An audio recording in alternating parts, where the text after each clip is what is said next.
மொத்தத்தில் நம்ம மைண்டு வந்து ஃபோக்கஸ் பண்ணுறதுக்கு ஃபிசிக்கலாக மென்டல் ஃபிட்னஸ் தேவை. அந்த மைண்டை ஃபோக்கஸ் பண்ணோம்னா நம்ம able to concentrate more and able to earn more, able to enjoy மோர். அது எப்படின்னு கேட்டிங்கன்னா, இப்போது ஹாப்பியாக இருக்கிறவங்க இப்போ எங்கள் நிறுவனங்களில் நிறைய பேர் வேலை பார்க்குறாங்க. ஒரு 50,000 பேருக்கு மேலே வேலை பார்க்குறாங்க. எல்லா இடத்துலையுமே இந்த ஃபோக்கஸிங் இருக்கிறவங்களுக்கு தான் ஃபஸ்ட்டு ப்ரிஃபரன்ஸ் கொடுக்குறோம். அடுத்து மென்டல் ஃபிட்னஸ், ஃபிசிக்கல் ஃபிட்னஸ். இந்த ஃபோக்கஸ் இருக்கிறவங்க தான் கமிட்மெண்ட் கேன் பி ஃபுல்ஃபில்டுங்க.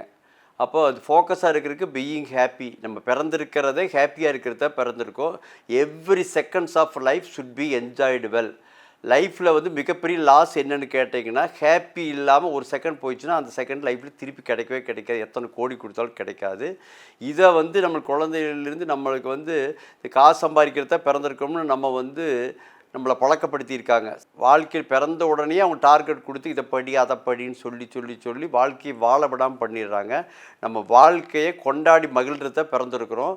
அதுக்கு தான் வந்து உலகத்தில் ஆயிரக்கணக்கான பயிற்சி முறைகள் இருக்கின்றன. அதில் வந்து நான் ஃபாலோ பண்ணுறது வாழ்க்கை வளமுடனில் ஸ்கை யோகாங்கிற விஷயத்தை நம்ம 93லேருந்து ஃபாலோ பண்ணிகிட்ருக்கோம்.